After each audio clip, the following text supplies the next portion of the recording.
"You and your wife can sit on the floor," said Manager Mike with a mean smile. "Today is the company's 30th anniversary party. I can't believe he'd say such a thing on such a big day, and it's his first time meeting my wife, Patricia. Normally, you'd think he'd be more considerate." As I fumed silently, Sarah, the CEO's daughter, did something even more surprising. She brought a flattened cardboard box from somewhere and said to us, "Use this." Cardboard dust flew up as the box hit the floor with a thud. "Shall we go?" I said to Patricia. "Yes," she replied, her voice trembling a little. Hurt and embarrassed, we were about to leave the venue. "My name is James Moore, 40 years old. I live a simple but happy life with my wife, Patricia, who is the same age, and our middle school daughter, Jennifer. Patricia and I got married when we were both 25, but our relationship goes back to high school. Back then, we were just friends, but over time, through many twists and turns, we gradually became closer and acknowledged each other as partners. With such a long relationship, we are not only husband and wife, but also best friends who can talk about anything. When we were younger, we often argued, saying whatever was on our minds. However, the quarrels between us were like brief rain showers. Just like the saying, after the rain, the ground hardens. After a while, our anger would naturally dry up and disappear, leaving only our feelings for each other. It felt like we understood each other better after each fight. Since Jennifer was born, the number of arguments has significantly decreased. I believe the saying, "A child cements a couple together," is true. It's not that we consciously decided to argue less for Jennifer's sake. We just naturally stopped getting annoyed with each other. I hope to continue living happily with the three of us. With that feeling in my heart, I go back and forth between work and home every day. Today, I arrived at work, swaying in the crowded train as usual. The rush hour commute is a daily ordeal, but thinking about working for my family makes it bearable. Surely everyone on this train is working hard for something. Thinking that way, even the harsh conditions of a packed train feel more meaningful. When I arrive at the office, a lot of miscellaneous tasks are waiting for me. While I'm blessed with a wonderful family, I actually have some problems at work. This company, with its 2,000 employees, is large and successful, continuing to grow since its founding 30 years ago. I joined this company about a year ago. Before that, I worked at a small family-run business, but it went bankrupt due to poor management. These days, with the economy being so unpredictable, small companies are going under one after another, so suddenly becoming unemployed isn't unusual. But I never thought it would happen to me. At that time, the first thing I thought about was my family. When I lost my job, Patricia said she would take on several part-time jobs to support us until I could find new employment. I was grateful for that, but finding a new job at almost 40, having only worked in small companies, was not easy. I even thought it might be better for Patricia to take Jennifer and go back to her parents' house. Patricia's parents are wealthy and well off. I thought that divorcing me would make them happier. However, when Patricia found out about my thoughts, she got angrier than ever before. "Don't decide our happiness on your own." I was shocked by her unexpected anger, but in the next moment she returned to her gentle expression. "We are a family of 3. We are happy because we are 3. If you are in trouble, I will support you no matter what, so please don't talk about separating again." Patricia's gentle face looked a little sad. I felt deeply ashamed for making her sad and started looking for a new job. Around that time, Williams, the president of the company I work for now, reached out to me. He had been my late father's best friend since college, and even after my father passed away, he continued to look out for me. When he heard that the company I worked for had gone bankrupt, he invited me to join his company. For me, it was an opportunity to find a new job and work for a large company, which was more than I could have hoped for. So I immediately accepted his offer, and that's how I ended up here. But working at a big company has its own challenges. Unlike me, who started working right after high school to support my family after losing my father, everyone here is well educated. They are also very proud and have a stoic nature, living for their work. Among them, Manager Mike, an elite in his early 30s who runs the department, is particularly harsh on me because I lack academic credentials. He only assigns me miscellaneous tasks. I don't know how a low-educated, middle-aged guy like you got into this company, but don't get in our way, I was told on my first day. Since my hiring by the president was a secret, I quietly replied, "Understood." I felt a bit frustrated, but that was just a trivial pride. I decided to work hard for my family. However, Manager Mike's treatment of me worsened by the day. No matter what I did, he complained and called me high school graduate instead of my name. "Hey, high school graduate, copy these documents for everyone before I get back from lunch. Oh, and make coffee when I return. Hot coffee." "Yes, sir, Mr. Mike," I replied. Even this response was on Manager Mike's orders. I wasn't allowed to answer in my own words. At first, it was embarrassing and unpleasant, but I got used to it after saying it so many times. Eventually, I could naturally call Manager Mike Mr. Mike, like a butler. Familiarity is terrifying, but it's also a survival skill. No matter how bad things were at work, seeing Patricia and Jennifer's faces at home made everything okay. Eventually, I began to see even the manager's harassment as something I endured for my family. Just when I was getting used to Manager Mike, a new person appeared before me, the president's daughter, Sarah. Apparently, she was dating Manager Mike and started showing up at our department frequently. Even Sarah, the president's daughter, started calling me high school grad whenever she saw me. Being called that by a woman barely in her 30s and the youngest daughter of the president was mentally exhausting. But since she held a higher position than Manager Mike, I couldn't say I didn't like it. So I smiled and responded every time she called me high school grad. In my heart, I kept thinking it was all for my family. No matter how bad I felt, I would laugh it off for them. "We're getting married. We were going to announce it at the upcoming company party, but I'm telling you now, so do something to celebrate us," Manager Mike said to me. Then Sarah laughed and interjected, "No, don't make high school grad celebrate us. It's too sad. Celebrating someone means you have to be happy yourself, and he's definitely not happy. You can tell just by looking at him." Without thinking, I replied, "That's not true. I have a loving family and I'm very happy." For some reason, I shouted desperately. Seeing me like that, they both looked at each other and burst out laughing. "What are you saying with that about to cry face? It's not that you love your family, but that you have to convince yourself you love them to get through this. You laugh off being mocked at work every day for them." Hearing Manager Mike's words, I felt my heartbeat quicken. If your beloved family saw how you are at work, what would they say? If it were me, I'd think it was pathetic. I'd leave an unreliable husband quickly and find someone else. With that, Sarah took Manager Mike's arm, and they walked away, mocking me with their shoulders pressed together. My heart was shattered by their words, but I still pictured Patricia and Jennifer in my mind. Usually I'd rush home to see their faces, but that day my steps were heavy. I took a deep breath at the front door to hide my feelings from my family before going in. "Welcome home," Jennifer said, running over with a smile. But the moment she saw my face, she exclaimed in surprise, "Daddy, you're smiling a lot. Did something fun happen?" Despite her words, Jennifer looked a bit worried.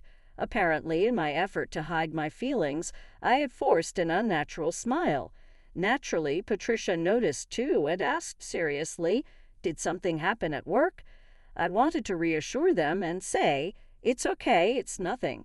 "What's wrong, Daddy? Are you okay?" Jennifer asked, looking surprised at my face. Patricia looked at me with the same concerned expression. When the two in front of me started to blur, I realized I was crying. Patricia gave me a gentle smile. "Can you tell me what happened at work? I'm on your side, James. Trust me, okay? With her encouragement, I told her everything that had happened with manager Mike and Sarah. Patricia listened silently and finally said, "Thank you for telling me."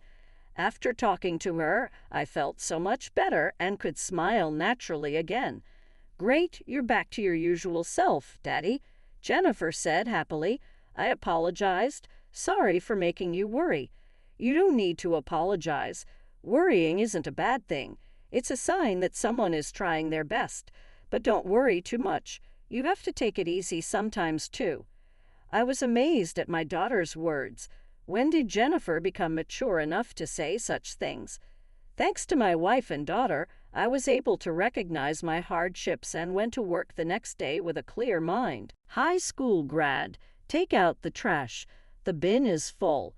It may not matter to you, the errand boy, but I'm busy preparing for the company's anniversary party. "Don't make me deal with this," Manager Mike said. I smiled and responded, "Understood, Manager Mike, but my name is James, not high school grad." Manager Mike glared at me for a moment, but then left the office, probably because he was busy with the party preparations. Feeling refreshed after speaking my mind, I thought of Patricia and Jennifer. Yes, it's because of them that I can be strong. From now on, I won't feel like I'm sacrificing myself for my family. Doing my job with pride is the best thing I can do for them, and the anniversary party does concern me. The president personally invited me. He even invited Patricia. James is like a son to me. I'm grateful to Patricia for supporting you as your wife. The party will be grand as a token of appreciation, so I hope you both enjoy it. The president had helped arrange our marriage, mediating between our families. By the time I got married, my father had already passed away, and after graduating high school, I immediately started working to help my frail mother.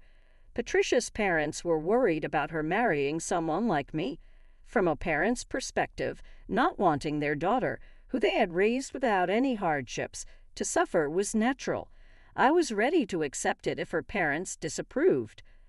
However, Patricia insisted she would never break up with me, which strained her relationship with her parents. They argued about our marriage every day. Feeling responsible but unable to do anything, I was grateful when the president stepped in to help. James is like a son to me. I want him to be happy for a long time. I can vouch for his character. Please allow him to marry Patricia, the president had said as he visited Patricia's home and persuaded her parents directly. Coming from a well-known, respectable family, his words carried significant weight. Patricia's parents not only accepted our marriage, but also paid for the wedding. While Patricia disliked their sudden change of heart, I was simply happy they approved. "You're the nicest person in the world. That's a good thing, but there are times when you need to stand up for yourself," Patricia said once. I replied, "You should be more grateful to your parents. They won't be around forever. We should avoid conflicts as much as possible." Seeing us exchange our thoughts like this, the president smiled warmly and said, "You two really get along well. I'm glad I helped." We looked at each other, feeling a bit embarrassed. I owe the president a great deal. The day of the company's 30th anniversary party finally arrived. Since Jennifer is still in middle school, we decided to leave her with Patricia's parents and head to the venue ourselves. It had been a while since we went out, just the two of us. When we arrived at the party, Patricia seemed a bit nervous in the celebratory atmosphere. However, she came from a good family, so it wasn't her first time in such a place. I felt more out of place than she did, but something else was on my mind. Sure enough, as soon as manager Mike and Sarah saw us, they came over with changed expressions.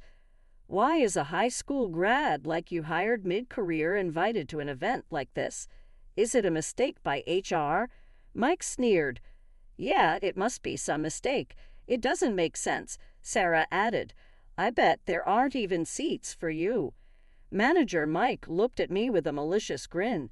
"You and your wife can sit on the floor, right?" I couldn't believe he'd say such a thing on such a big day, and it was Patricia's first time meeting him. Normally, you'd think he'd be more considerate. As I fumed silently, Sarah did something even more surprising. She brought a flattened cardboard box from somewhere and said, "Use this." The cardboard hit the floor with a thud, kicking up dust and making me cough. Sarah laughed, pointing at me. I had intended to overlook it, as she was the president's daughter, but this was too much. Even if she didn't know about my relationship with the president, it was still too cruel. Patricia silently watched the whole exchange with a smile, but then she spoke up. Knowing her strong will and aware of Manager Mike's actions, I feared she might say something back. However, Patricia kept a calm expression and smiled gracefully. "Sorry for the late introduction. I've heard my husband is always in Manager Mike's care." Manager Mike gave Patricia a spiteful look. Care is an overstatement. I'm sorry to say he's only been doing menial tasks every day, but rest assured he's paid quite well for a golfer, so don't worry, Mom. Sarah laughed at his words. High school grad and keys, being mopped every day for the sake of his beloved family. It's a tear-jerker, isn't it? Still, how did you have the nerve to come to a place like this? Don't you feel out of place? To say such merciless things to Patricia. I glanced at her face, wondering how she felt. Her profile was dignified, showing her good upbringing. At first glance, it seemed the heartless words didn't affect her at all, but I noticed her lips trembling slightly. I couldn't tell if it was from anger or sadness, but I had never seen her like this before. I put my hand on Patricia's back and said, "Shall we go?" As if she had been waiting for those words, she turned to me with eyes ready to cry and said, "Yes." She was probably holding back her feelings for my sake in front of everyone. I could do was to take her away from this place quickly. As I held her shoulder and we walked out of the venue together, we were stopped. Manager Mike, now pale-faced and far from his earliest smugness, had chased after us. "Wait, please come back. The president wants to see you." "If I let you leave, I'll get fired. Who are you anyway? What's your relationship with the president?" Patricia was the first to speak to the breathless manager. "It seems you finally understand what you've done.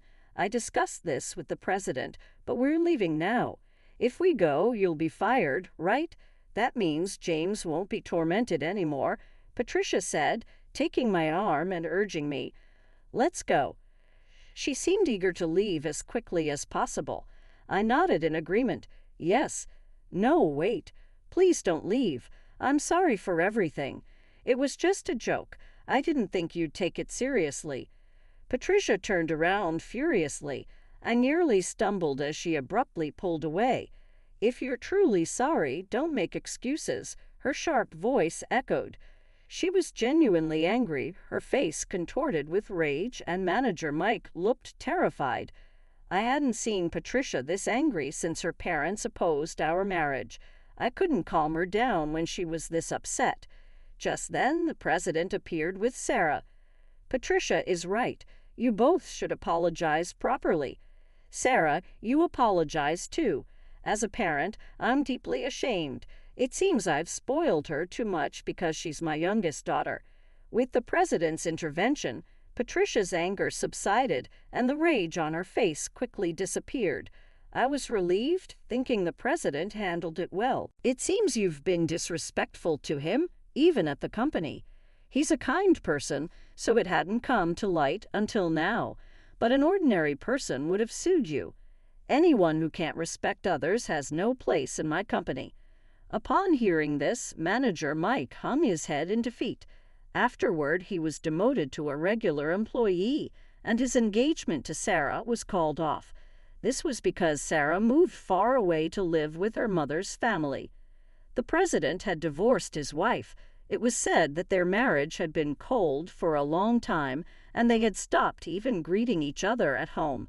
The final straw was when his wife had an affair with a man in accounting and embezzled company money.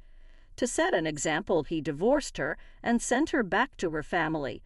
The president told me sadly, "I said all those grand things to you, but I couldn't even manage my own family. Compared to that, You and your family look truly happy. Your father was a really good man." He was referring to my father. The president and my father had pledged to run the company together. They had met in college. One was the son of a political family, the other the son of a farmer from the countryside. Despite their different backgrounds, they became best friends. For the president, who had been in a highly competitive environment since school, my father, who didn't judge people by their titles, was his first true friend. The two promised to start a business together after graduating college. However, while working for a company and preparing to start their own, my father fell ill. He passed away without fulfilling his promise to the president, leaving my mother and me behind. The president had always felt guilty for taking my father away from us. He often helped us as a way to atone for that, but I had never blamed him. I knew my father trusted him until the end. On his deathbed, my father regretted not being able to keep his promise to the president. When I told the president this, he teared up and apologized. "I'm truly sorry." "Please don't apologize. You said I'm like a son to you. I think of you as a father. From now on, please rely on me too." The president then smiled warmly and thanked me. That smile reminded me of my father. Several months had passed since the president's divorce. Even though his relationship with his wife had been cold for a long time, I heard that divorcing later in life is emotionally and physically tough. Now he has to do everything his wife used to do. Fortunately, the president's sister and her husband live nearby and check on him occasionally, but I was still concerned. So after discussing it with Patricia, we decided to visit the president regularly as a family. As we spent time there, having barbecues in the yard, Jennifer started bringing her friends, and soon company employees and neighbors began to gather as well. Eventually, the president's house became a social hub on weekends. I began to truly understand the joy of family. I had always enjoyed being with Patricia and Jennifer, but expanding our relationships with others made me see a bright future. I was sure my late father was happy too. When I looked up at the blue sky, I felt as if he was smiling down on us from heaven.